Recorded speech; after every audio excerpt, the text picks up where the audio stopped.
अस्सलाम वालेकुम नाजरीन, आप देख रहे हैं प्रोग्राम प्ले फील्ड और मैं हूं आपका host Kashif Shabbir. Cricket world cup 2023 अपने इख्तिताम को पहुंचा और वर्ल्ड कप के ख़त्म होने के बाद तमाम क्रिकेट प्लेइंग नेशंस अपने अपने मुल्कों को वापस पहुंच चुकी हैं। पाकिस्तान की टीम चूंकि सेमीफाइनल में नहीं पहुंच सकी थी, इसलिए पहले ही वापस अपने मुल्क पहुंच चुकी है। अब बड़ा ही इंपॉर्टेंट दौरा हमारा शुरू होने वाला है ऑस्ट्रेलिया का। लेकिन ये हमेशा से हमारा माजी में रहा है कि जब भी पाकिस्तान वर्ल्ड कप हारी या बुरी कारकर्दगी दिखाई, टीम में बहुत ज़्यादा तोड़ फोड़ हुई, चाहे वो कैप्टन हो, चाहे वो बॉलर्स हों, बैट्समैन हो, टीम पोजीशन हो, मैनेजमेंट हो, सब में तोड़ फोड़ का सिलसिला जारी रहता है। लेकिन इस दफ़ा क्या हुआ कि टीम अभी वर्ल्ड कप खेल रही थी भारत में, उसके दौरान ही टीम की मैनेजमेंट में भी तब्दीली हो गई, कैप्टन की भी चहमगोइयाँ शुरू हो गई कि दोनों वाइट बॉल से भी और रेड बॉल से भी क्रिकेट के कैप्टन जो हैं पाकिस्तान के तब्दील होंगे। और यही हुआ कि जब अब ऑस्ट्रेलिया की टीम की बारी आई, पाकिस्तान वहाँ जाएगा टेस्ट मैच खेलने के लिए, तो हमारे captain both with the red ball and the white ball दोनों कप्तान चेंज हो चुके हैं। टीम की नई तरतीब सी हमारे सामने आ गई है, क्या टीम होगी ये भी पता चल गया है। सब ये बहुत ज़ोर दे रहे थे कि डोमेस्टिक को इम्पोर्टेंस देनी चाहिए, इज्जत देनी चाहिए। डोमेस्टिक में जो जो प्लेयर परफॉर्म करे, जो अच्छी कारकर्दगी दिखाए, उसको नेशनल स्क्वाड का हिस्सा बनना चाहिए। और यही हुआ, नए सेलेक्टर वहाब रियाज ने ये करके दिखाया। नई टीम जो है वो उन लोगों पर मुश्तमिल है, उन प्लेयर्स पर मुश्तमिल है जिन्होंने डोमेस्टिक में परफॉर्म किया, both with the bat and with the ball. इस सब चीज़ों को डिस्कस करेंगे, दौरा ऑस्ट्रेलिया को डिस्कस करेंगे जहां पर पाकिस्तान 3 टेस्ट मैच खेलेगा। बहुत ही इंपॉर्टेंट दौरा है क्योंकि पाकिस्तान इससे पहले ऑस्ट्रेलिया में नहीं सीरीज़ जीता। तो हम देखेंगे क्या इस नए फॉर्मेट से, नए टीम सिलेक्शन से, नए कप्तान से क्या पाकिस्तान ये माजी का दाग धो सकेगा, क्या पाकिस्तान ये सीरीज़ जीत सकेगा कि नहीं सकेगा। इस सब के बारे में हम डिस्कस करेंगे आज के प्रोग्राम में। आज के इस प्रोग्राम में मेरे साथ शामिल हैं जनाब नसीम राजपूत साहब, सीनियर स्पोर्ट्स जर्नलिस्ट, और उनके साथ हैं सैफ खान, साबिक फर्स्ट क्लास क्रिकेटर भी हैं, क्रिकेट एक्सपर्ट भी हैं। अस्सलाम वालेकुम। जी वालेकुम सलाम। वालेकुम अस्सलाम। जी नसीम भाई, कैसे हैं आप, खैरियत से हैं? मैं बिल्कुल ठीक हूँ। सैफ भाई को भी बहुत सलाम। जी नसीम भाई, पाकिस्तान वर्ल्ड कप से वापस आ गया। वर्ल्ड कप में बड़ी मायूस कारकर्दगी पाकिस्तान ने दिखाई। ये वो टीम थी जिसमें हम कहते थे कि पेस अटैक दुनिया का बेस्ट पेस अटैक है, लेकिन जब टाइम आया मुकाबले का तो हमने देखा कि वो अपनी कारकर्दगी को नहीं दिखा सका। इंजरी के प्रॉब्लम भी हुए हमारे बॉलर्स, लेकिन उसके अलावा जो सबसे डिसअपॉइंटिंग चीज़ थी मेरी नज़र में, आप इसके बारे में मज़ीद बताइएगा हमें, कि अभी टीम भारत में थी, उसी के दौरान टीम में तोड़ फोड़ शुरू हो गई, मैनेजमेंट हिलना शुरू हो गई, कप्तान के बारे में शुरू हो गई। तो हमने क्या दुनिया को मैसेज दिया पाकिस्तान के बारे में, पीसीबी के बारे में? देखिए, दुनिया को वो मैसेज किया कि जो हमारी टीम की परफॉर्मेंस थी, हमारी टीम जिस अंदाज से खेली थी, और जो असल चीज काशिफ साहब उसमें ये थी कि एक मैच में पाकिस्तान क्रिकेट टीम जान मार रही थी, एक मैच में जान नहीं मार रही थी। अफगानिस्तान के खिलाफ मैच के बाद बाबर आजम ने जब प्रेस कॉन्फ्रेंस की थी, तो अगर उनके कंधे पे कोई हाथ रख देता तो वो रोना शुरू कर देते। उस वक्त उनकी ये कैफियत थी। उन्होंने कहा कि अगर फील्ड में खिलाड़ी ही मुझे मुतहरिक नजर नहीं आ रहे तो फिर मैं क्या कर सकता हूँ। ये इतना बड़ा स्टेटमेंट था कि उसके बाद कोई और बात रह नहीं जाती थी कि पाकिस्तान क्रिकेट टीम में सब कुछ सही नहीं है। कुछ गलतियां बहुत बड़ी थी क्रिकेट बोर्ड की, जैसे जब पाकिस्तान का बांग्लादेश से मैच नहीं हुआ था उससे पहले ही ये गैर जरूरी स्टेटमेंट था कि इस टीम का इंतखाब इंजमामुल हक और बाबर आजम ने किया है। मेरे भी ख्याल के उस वक्त पाकिस्तान क्रिकेट बोर्ड के मैनेजमेंट कमेटी के चेयरमैन को इस तरीके का कोई स्टेटमेंट देना चाहिए था, लेकिन उनके पास दूसरा कोई ऑप्शन बचा नहीं था। अब जो सूरत हाल थी यहाँ पर काशिफ, उसमें आप कोई ऑप्शन नहीं रह गया था। आपके एक ग्रुप ने पाकिस्तान क्रिकेट को एक तरीके से कंट्रोल किया हुआ था। ना कोई कोच था, मैनेजर था, इवन के बड़े बड़े ओहदेदारान की भी कोई वैल्यू नहीं थी, क्योंकि उन्हें पता था कि खेलना उन्होंने ही है। 5-6 लड़के वो अलहदा हो नहीं सकते टीम से। एक मरतबा आपको याद होगा नजम सेठी साहब ने इस सिलसिले में स्टैंड लिया था जब अफगानिस्तान टीम भेजी थी, तो तकरीबन सभी लोगों को आराम करा दिया था, और वो एक इशारा था जिसको समझने वाले समझ गए थे कि ये ऐसा क्यों किया गया है। वजह यही थी कि वो जो एक ग्रुप था वो इतना ज्यादा स्ट्रांग हो गया था और फिर वो ग्रुप खत्म हो गया वर्ल्ड कप में। उससे जी बड़ा नुकसान ये हुआ, अगर ये ग्रुप बरकरार रहता, अगर इनका एका, उनकी दोस्ती उसी तरह बरकरार रहती, तो ना तो बाबर आजम को ये स्टेटमेंट देना पड़ता कि मुझे खिलाड़ी शारीरिक नजर नहीं आ रहे, जान नहीं मार रहे। तो ये स्टेटमेंट बाबर को देना नहीं, ये बहुत बड़ी इंडिकेशन थी। हंसते हुए चेहरे पे ना जाए, हमने बड़ी क्रिकेट सालों से कवर की है। जब ये चेहरे बहुत ज्यादा हंस रहे होते हैं तो फिर आहिस्ता आहिस्ता वो हंसी गायब होती है, फिर दिखने में हंसी होती है, उसके पीछे बहुत कुछ होता है। तो वही सूरत हाल हो गई थी पाकिस्तान क्रिकेट टीम की। तो अच्छे फैसले हुए, चेंजिंग दरकार थी, बाबर को रिलैक्स करे, बाबर को एज ए प्लेयर जो है वो ज्यादा से ज्यादा मौका दे, बाबर अपनी परफॉर्मेंस करे। मतलब बाबर फंस गया था, बाबर आपको अंदाजा नहीं है बाबर किस तरीके से फंसा हुआ था। लेकिन लेकिन देखें, ये दोस्तियां यारियां तो पहले दिन से हम बात सुन रहे थे। लेकिन सैफ भाई, क्या आप ये नहीं समझते कि जो मैनेजमेंट है, क्रिकेट बोर्ड है, ये उसकी कमज़ोरी दिखाती है? क्योंकि कभी भी किसी एक इंडिविजुअल का मजबूत होना इदारे के लिए कभी भी अच्छा नहीं होता। हम ये चाहते हैं कि इदारा मजबूत हो, ये सारी डिक्टेशन फ्रॉम द इदारा आनी चाहिए instead of going from the player. और इसके अलावा आपने डायरेक्टर बना दिया मिकी आर्थर को, ऑनलाइन कोचिंग शुरू कर दी। तो ये तो it was all writing on the wall कि पहले नज़र आ रहा था कि पाकिस्तान के साथ यही कुछ होना है, हमारी तैयारी ही नहीं थी। इतना मेगा इवेंट था, ये कोई एक दिन में फैसला तो नहीं हुआ सैफ भाई, ये तो 4 साल से पहले पता था कि वर्ल्ड कप आना है। तो फिर हमने क्यों तोड़फोड़ शुरू कर दी उस वक्त जब टीम वहां पर मौजूद थी इंडिया में? 2019 का वर्ल्ड कप जब खत्म हुआ काशिफ, तो उसके बाद की बातें हुई कि कप्तान चेंज हो, और कप्तान को चेंज किया गया सरफराज को। मैं समझता हूँ टीम कंप्लीट बन चुकी हुई थी और एक बेहतर टीम आपकी बनी थी। और सेमीफाइनल हमने क्वालिफाई नहीं किया था 19 के वर्ल्ड कप में, लेकिन हमने कप्तान को चेंज कर दिया। फिर उसके बाद बाबर आजम की सूरत में नए कप्तान बने, और यही हुआ कि वर्ल्ड कप की तैयारी कर रहे हैं और नई टीम बना रहे हैं। लेकिन अब देखें, जब भी अब वर्ल्ड कप खत्म होता है, हम यही सुनने को मिलता है नई टीम बना रहे हैं। और जो तब्दीलियां हमेशा से आई हैं जब भी वर्ल्ड कप पाकिस्तान हारता है या बड़े इवेंट हारता है। बाबर आजम की कप्तानी पर बहुत सारे सवाल निशान लगे इस वर्ल्ड कप में। जो बातें नहीं होनी चाहिए थी, आपने बिल्कुल ठीक कहा, वो बातें ऐसी हुई ड्यूरिंग वर्ल्ड कप, जो कि किसी भी टीम के लिए या किसी भी इवेंट में जो ड्यूरिंग वर्ल्ड कप चल रहा हो, वो बातें बोर्ड की तरफ से आना, ऐसे स्टेटमेंट्स आना, जो कि टीम का मोरल डाउन करता है, कप्तान को, टीम मैनेजमेंट में सब में एक शराब सी कैफियत आ जाती है। बांग्लादेश के मैच से पहले डिस्कस में आ गया कि बाबर की कप्तानी पर सोचा जा सकता है, और इंतमाम ड्यूरिंग वर्ल्ड कप कप्तान को जो सेक्टर नहीं रहे वो हट गए। जी तो ये सारी चीजें वो होती हैं जिस पे आपको आएगा।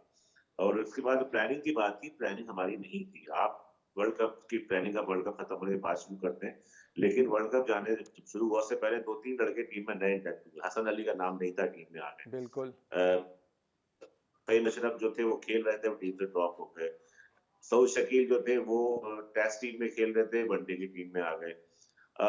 ठीक है, प्लेयर अच्छे थे, जैसे थे। आपको टीम प्लानिंग आप 6 महीने, ऑलमोस्ट साल पहले अपनी टीम को फाइनलाइज कर देते हैं किसी भी बड़े इवेंट के लिए कि ये टीम जो है इस इवेंट पे ये प्लेइंग 11 ऑलमोस्ट सभी टीमों को पता होता है हमारी प्लेइंग 11 क्या जी होगी। हाँ। हमारी प्लेइंग 11 का पता ही नहीं था। एशिया कप में हम गए, अनफॉर्चुनेट रहा नसीब शाह का अनफिट हो जाना, जिसकी वजह से हमारी बॉलिंग बहुत कमजोर हो गई। लेकिन इस ये पाकिस्तान की फास्ट बॉलिंग के लिए बहुत सवाल निशान है काशिफ, के 1000+ रन दिए हमारे 2 फास्ट बॉलर्स ने। जी बिल्कुल।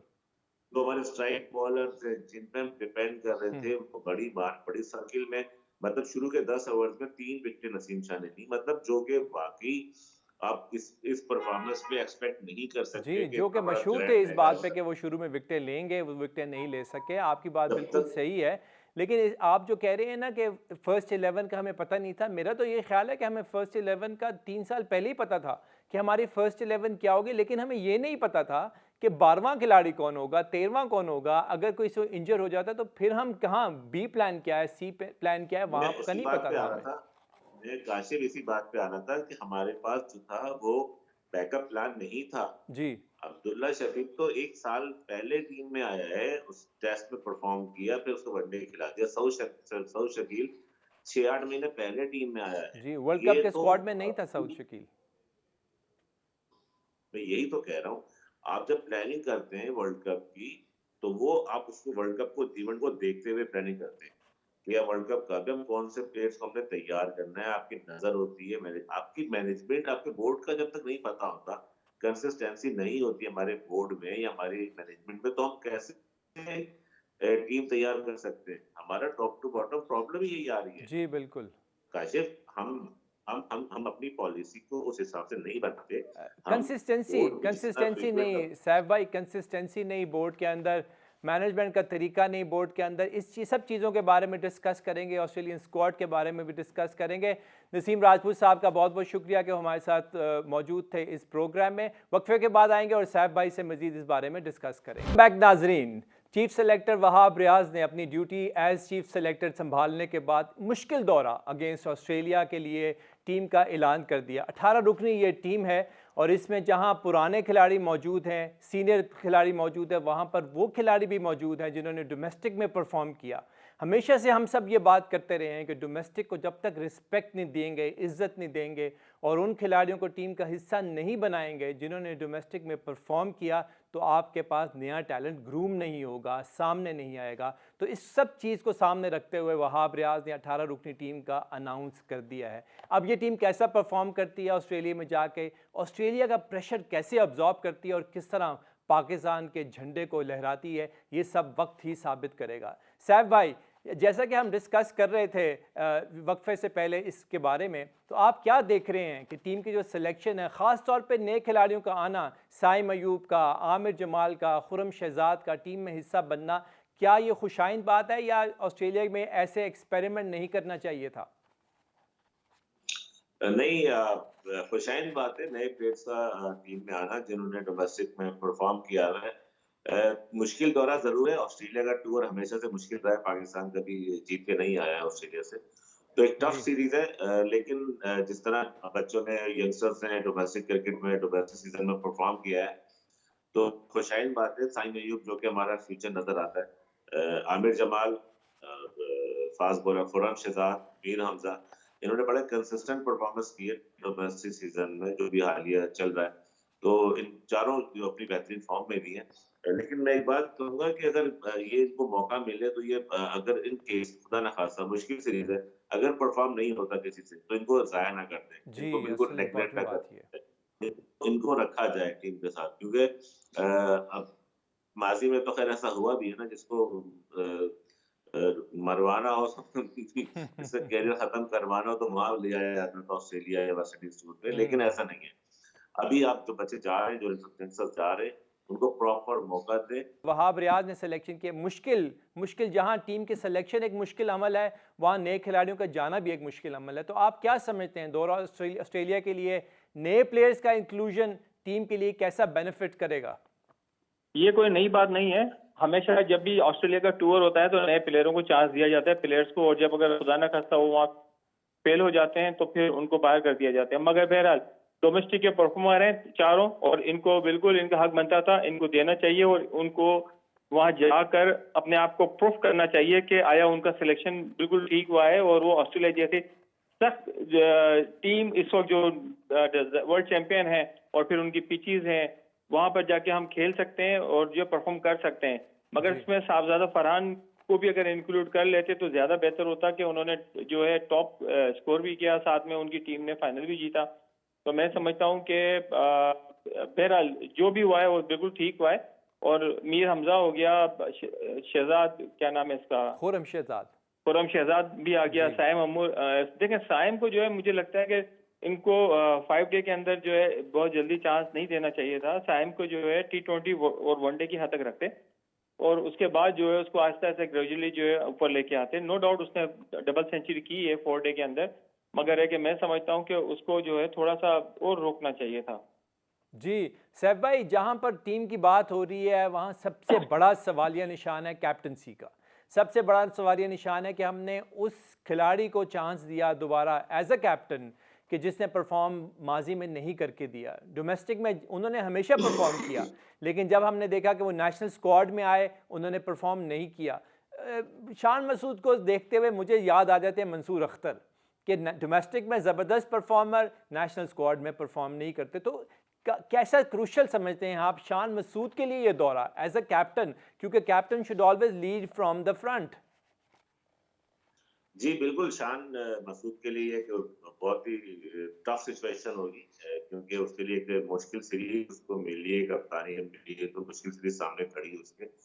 और जहाँ तक शान की बात है, शान मसूद जो है वो काउंटी में भी कप्तानी कर रहा है, इंग्लैंड में काउंटी जी क्या खेलता है, यॉर्कशायर के लिए कप्तानी करता है। तो मुश्किल तो बिल्कुल है उसके लिए, और मैं समझता हूँ उसको अपनी परफॉर्मेंस से प्रूव भी करना है, और अगर कैप्टन से भी उसने बताना है कि जी वो बोर्ड का फैसला, उस पे जो बोर्ड ने कॉन्फिडेंस उस पे रख दिया है, तो वो उस पे वो पूरा उतरे। तो हमारी बेस्ट विशेस तो उसके साथ है, लेकिन उसको परफॉर्म भी करना बहुत जरूरी होगा। डोमेस्टिक में नो डाउट उसने बहुत अच्छा परफॉर्म किया, और हमेशा डोमेस्टिक अच्छा किया है वो। अब उसके ऊपर उसका इम्तिहान शुरू होता है कि एक तो उसको अपनी परफॉर्मेंस देनी है एज अ बैट्समैन, और देन उसने अपनी टीम को जितवाना है, लड़ाना है, और एक अच्छा कप्तान जी साबित करना है, जो कि उसको बहुत बड़ी जिम्मेदारी दी है। जी एक्सपीरियंस कप्तानी का तो शान को है, क्योंकि वो काउंटी में बड़ी टीम के लिए कप्तानी करता है, और उसने इवेंट भी जितवाया है काउंटी में इंग्लैंड में अपनी टीम के लिए। अब उसको बस ये है कि अपनी टीम कॉम्बिनेशन उसको बनाना पड़ेगा, अपनी बॉलिंग बैटिंग जो कॉम्बिनेशन, किस कॉम्बिनेशन के साथ, किस टीम के साथ, किन प्लेयरों के साथ उसने जाना है टेस्ट सीरीज में। प्लेइंग 11 की बात कर रहा हूँ। जी तो बिल्कुल ज़हीर भाई ने बहुत अच्छा पॉइंट उठाया। मेरे ज़हन में यही बात है कि साइम अय्यूब ने, हालांकि इसने डोमेस्टिक में परफॉर्म किया फर्स्ट क्लास में, लेकिन उसको टू अर्ली कि उसको आप टेस्ट मैच खिलाएं, उसको वनडे और T20 तक रखें। तो जो शॉट्स वो खेलता है, टी जो उसके बेसिक शॉट्स है, वो इंग्लैंड ऑस्ट्रेलिया के अंदर या इंग्लैंड वाली कंडीशन में या बड़े ममालिक में वो शॉट इतना इजीली नहीं लगेंगे। तो वो T20 और वनडे के लिए तो बेस्ट है, लेकिन उसको टू अर्ली के उसको आप टेस्ट मैच खिलाएं, उसको रखें टीम के साथ, एक्सपीरियंस दें, एक्सपोजर दें, लेकिन उसको ना खिलाएं। उसको आप वनडे T20 को रखें। बिल्कुल आपकी बात बिल्कुल सही है कि अभी उसको जो मीर हमजा के साथ बड़ा उसकी साइकिल मिलती है शान की, तो वो मीर हमजा डोमेस्टिक में भी आउट कर रहा है काफी। जी कराची के लिए दोनों साथ खेल रहे थे, और खुर्रम शहजाद, शाहीन शाह अफरीदी, जी फिर अबरार है, अबरार भी के साथ जी डोमेस्टिक बिल्कुल, कराची इसके की टीम बारे है। में मज़ीद आगे डिस्कस करेंगे, पाकिस्तान के पेस अटैक के बारे में डिस्कस करेंगे, और ये कि पाकिस्तान का असल मसला पाकिस्तान की बॉलिंग है, इसको किस तरीके से ऑस्ट्रेलिया में पाकिस्तान देखेगा, इस सब के बारे में डिस्कस करेंगे, लेकिन एक मुख्तसर से वक्फे के बाद। वेलकम बैक नाजरीन। 14 दिसंबर से शुरू होने वाला दौरा ऑस्ट्रेलिया के लिए पाकिस्तान टीम का प्रैक्टिस सेशन शुरू हो रहा है रावलपिंडी क्रिकेट स्टेडियम में, और ये सेशन शुरू होगा 6 दिसंबर से। तमाम खिलाड़ी उसमें मौजूद होंगे। जहां खिलाड़ियों की हम बात कर रहे हैं वहां पर हमने देखा है कि बैटिंग लाइन पाकिस्तान की अभी भी मजबूत नज़र आ रही है, बैटिंग लाइन और स्ट्रेंथन हो गई है शान मसूद के आने से, और लग ऐसा रहा है कि पाकिस्तान को बैटिंग में शायद मसला ना हो। लेकिन पाकिस्तान का जो असल प्रॉब्लम है वो है पाकिस्तान की बॉलिंग, दोनों स्पिन और पेस बॉलिंग अटैक। ज़हीर भाई, जैसा कि हमने देखा कि वर्ल्ड कप में भी पाकिस्तान को अगर शिकस्त का मेन वजह पाकिस्तान की बनी तो वो पाकिस्तान की बॉलिंग थी, स्पिन डिपार्टमेंट और पेस अटैक ने उस तरह परफॉर्म नहीं किया। तो क्या आप समझते हैं मीर हमजा के आने से, खुर्रम शहजाद के आने से, जिनको हमने तरजीह दी है ओवर शाहनवाज धानी, मोहम्मद अब्बास, तो क्या ये लोग परफॉर्म करेंगे ऑस्ट्रेलिया में जाकर? जी साहब भाई, यही सवाल आपसे कि क्या आप समझते हैं कि पाकिस्तान का पेस अटैक इतना मजबूत हो गया है मीर हमजा के और खुर्रम शहजाद के आने से, क्या वो हम अच्छी बॉलिंग दिखा सकते हैं ऑस्ट्रेलिया के अगेंस्ट? मैं कह रहा हूँ बिल्कुल, हाँ, मीर हमजा के आने से, और नोमान अली जो कि टेस्ट में परफॉर्म करते आ रहे हैं पाकिस्तान के लिए, अबरार जो कि नया इजाफा है पाकिस्तान की बॉलिंग के शोबे में, और बहुत अच्छी उसने बॉलिंग की है। तो ज़ाहिर है पाकिस्तान की बॉलिंग स्ट्रेंथ नज़र आती है, बॉलिंग की स्ट्रेंथ होती हुई नज़र आती है टेस्ट सीरीज के अंदर। अब देखना पड़ेगा, हसन अली भी अच्छी फॉर्म में था जब टेस्ट खेल रहा था, तो डोमेस्टिक खेल रहा था, और वर्ल्ड कप में भी उसकी इतनी ज़्यादा बुरी परफॉर्मेंस नहीं थी। देखते हैं कि अभी पाकिस्तान की बॉलिंग मीर हमजा के आने से, तो मीर हमजा और खुर्रम शहजाद ये लंबी बॉलिंग करने वाले जी बॉलर्स हैं। ये दिन में 20 से 22 ओवर, 25 ओवर कर सकते हैं। डोमेस्टिक में उन्होंने किए हैं और फिट भी हैं। तो जाहिर है आप जब 4 डे क्रिकेट आप खेल के जा रहे होते हैं टेस्ट मैच के अंदर, तो आपको ईज़ी होता है थोड़ा-सा, ना कि आप T20 या वनडे खेल के जा रहे होते हैं। 4 डे की परफॉर्मेंस पे सिलेक्ट हुए हैं, परफॉर्मेंस दी है, डेफिनेटली उसका इम्पैक्ट डलेगा टेस्ट सीरीज में। और पाकिस्तान की बॉलिंग को मैं बेहतर देख रहा हूँ वर्ल्ड कप के मुकाबले में, क्योंकि हमारे 2 मेन फास्ट बॉलर फॉर्म में नहीं थे, जिसकी वजह से और हमारा स्पिन का शोबा शादाब खान की सूरत में, नवाज की सूरत में बिल्कुल ऑफ कलर था, जी और इनकी परफॉर्मेंस नहीं थी। लेकिन ऑस्ट्रेलिया के टूर पे नोमान अली आ जाएंगे लेग स्पिनर, अबरार आ जाएंगे, मीर हमजा होंगे, खुर्रम शहजाद होंगे, हसन अली उनके साथ खेलते हैं या शाहिद जाफरीदी खेलते हैं, तो एक अच्छा कॉम्बिनेशन में बनता हुआ देख रहा हूँ बॉलिंग में जी पाकिस्तान टीम में। बैटिंग बैटिंग की बात है, बैटिंग सारे शान मसूद आए हैं, ओपन करते हैं अब्दुल्ला शफीक के साथ, बाबर आजम है। जी और जब सरफराज आएगा, सरफराज ने टेस्ट सीरीज में पाकिस्तान में कराची में टेस्ट मैच में बहुत आउटस्टैंडिंग बैटिंग की, तो सरफराज भी एक, और डोमेस्टिक में अभी अभी रिसेंट जो 4 डे खत्म हुई है कायदम ट्रॉफी, सरफराज ने एक डबल सेंचुरी और एक 2 सेंचुरियां बनाई है, बेहतरीन जी फॉर्म में है। और सरफराज की जहां तक बात देखें, मैं आपको एक बात बताऊं, काशिफ शान मसूद कप्तानी कर रहा है, लेकिन अभी यही शान मसूद सरफराज की कप्तानी में कराची में बिल्कुल क्लब क्रिकेट कई सालों से खेल रहा है। जी और डोमेस्टिक में भी कराची की टीम में सरफराज की कप्तानी में शान खेला है। जी और टेस्ट सीरीज में सरफराज टीम में अगर होता है होगा, तो डेफिनेटली शान को बहुत हेल्प मिलेगी सरफराज से, वो एक एक्सपीरियंस कैप्टन है, बिल्कुल बिल्कुल कंडीशंस को बिल्कुल टीमों आप की ठीक वो कह रहे हैं, जानता है, उसको लेकिन बहुत हेल्प। इसके साथ साथ अगर जी जी। ज़हीर भाई अगर बात की जाए बैटिंग की और ख़ास तौर पे कप्तान बाबर आजम की, जो कि आप कप्तान नहीं हैं और अब उनको कप्तानी से तो हटा दिया गया, बल्कि उन्होंने कप्तानी खुद छोड़ दी, ये कह कर कि वो अपनी बैटिंग पे फोकस करेंगे, तो क्या आप समझते हैं कि वो भी under some sort of pressure definitely होंगे, क्योंकि अब उनकी रिलायंस सिर्फ और सिर्फ उनकी बैटिंग के ऊपर है, अब उन्होंने बैटिंग करके एज अ बैट्समैन परफॉर्म करना है, तो क्या आप समझते हैं कि वो रिलैक्स होंगे, अंडर प्रेशर होंगे इस मौके पर? हाँ बिल्कुल, अंडर प्रेशर नहीं होंगे, वो बड़े रिलैक्स होंगे, क्योंकि देखें अब उनको सिर्फ उनका फोकस होगा मैं बैटिंग करूं और अपनी टीम को जो है किसी तरीके से जो है आगे लेकर आऊं। जो उनके ऊपर इल्जामात हैं कि उनका स्ट्राइक रेट कम है और वो जो है सेल्फिश बैटिंग करते हैं, मगर टेस्ट क्रिकेट में तो हमें सेल्फिश बैटिंग चाहिए होती है और इसके अंदर हमें स्ट्राइक रेट की भी जरूरत नहीं होती, तो मैं समझता हूँ कि बड़े मुतमईन होंगे। और देखें दुनिया के अंदर आप देखें तेंदुलकर को देख लें आप, और ये अभी इंडिया के दोनों जो कप्तान अभी इन्होंने चेंज किए, जी ये भी दुनिया के नामवर जो है ना बैट्समैन थे, मगर है कि एज ए कैप्टन अच्छे नहीं थे, उन्होंने साइड कर दिया। बाबर आजम भी ठीक है, अगर वो उनमें लीडरशिप वाली क्वालिटी नहीं है, मगर वो अच्छे बैट्समैन जरूर हैं। और मैं समझता हूँ कि ना सिर्फ वो पाकिस्तान के, दुनिया के अच्छे बैट्समैन हैं और अब वो बिल्कुल ज़हनी तौर पे बड़े रिलैक्स होंगे, टेंशन फ्री होंगे। आप, मुझे उम्मीद है कि आपको जो है इंशाल्लाह ताला बाबर आजम मुख्तलिफ नजर आएंगे ऑस्ट्रेलिया में और अच्छी फॉर्म के साथ आएंगे।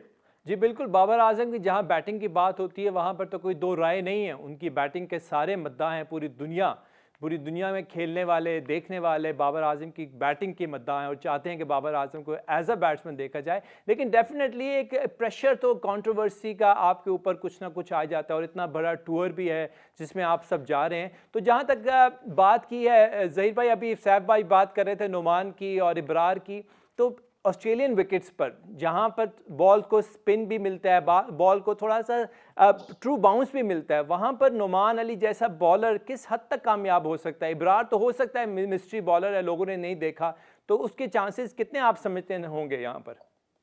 देखें नोमान जो है ना वो रन रोकने और सपोर्ट बॉलर की सपोर्ट करने के लिए तो जरूर होंगे, मगर देख अगर हम जो 6 फास्ट बॉलर जो लेकर गए हैं, जो भी रोल अदा करना है उन्होंने करना है, और जो है वो मेरे ख्याल है कि इसी वजह से 6 बॉलर लेके जा रहे हैं, ताकि जो है फास्ट बॉलिंग वहाँ पे स्विंग स्विम और स्पीड तीनों चीजें वहाँ पर होती हैं। बाकी जो स्पिन बॉलर एक स्पिनर खेलेगा तो जाहिर बात है कि एक स्पिनर जो उनके सपोर्टिंग हैंड होगा, सिर्फ सपोर्ट करेगा, एक हैंड से रन रोकेगा, प्रेशर थोड़ा सा बिल्डअप करता है कि रन रुकते हैं। तो मैं नहीं समझता कि जो है वहाँ पे अगर ऑस्ट्रेलिया कभी ऑस्ट्रेलिया के अंदर ब्रेक पिचेस बनाएगा, मुझे नहीं लगता ऐसा। जी बिल्कुल। और सैफ भाई, बेसबॉल क्रिकेट इंग्लैंड ने शुरू की, पाकिस्तान ने उसको फॉलो किया श्रीलंका में, और पाकिस्तान ने भी कोशिश की कि अपना रन रेट को तेज़ आगे लेकर जाया जा सके। ऑस्ट्रेलिया ने अभी तक उस तरह की क्रिकेट नहीं खेली, जैसे मर्जी हालात हों, ऑस्ट्रेलिया ने ट्रेडिशनल और ऐसी क्रिकेट खेली है जो कि बड़ी मतलब जिसको कहना चाहिए कि अनकॉन्ट्रोवर्शियल किस्म की क्रिकेट थी। फ्रांस, आपने बिल्कुल सही कहा कि इंग्लैंड हो गया, उन्होंने अपनी क्रिकेट को चेंज किया, स्ट्राइक रेट को बहुत बढ़ाया है। लेकिन पाकिस्तान को पहले तो उस वहां जाके, क्योंकि हमारा पास रिकॉर्ड ये कहता है हम कभी जीत के नहीं आए ऑस्ट्रेलिया से, तो हमारे जी ऊपर वो तो बर्डन कैरी कर रहे होंगे ना, वो चीज हम कैरी कर रहे हो किसी ना किसी सूरत में कैरी कर रहे हैं कि हमारी बड़ी से बड़ी टीम में भी वहां जीत के नहीं आई है। बिल्कुल इंडिया ने बुरी तरह हारी, फिर बाद में कमबैक करके सीरीज जीती पहले टेस्ट हारने के बाद, जब लास्ट टाइम इंडिया गया था। अब देखें McGrath, Shane Warne, Brett Lee, Gillespie ने बहुत मैच जितवाए हैं, शुक्रिया। आई एम सॉरी, वक्त की हमारे पास किल्लत हमेशा रहती है इस प्रोग्राम में। अगले प्रोग्राम में मज़ीद डिस्कशन को आगे लेके चलेंगे। आप सबका बहुत बहुत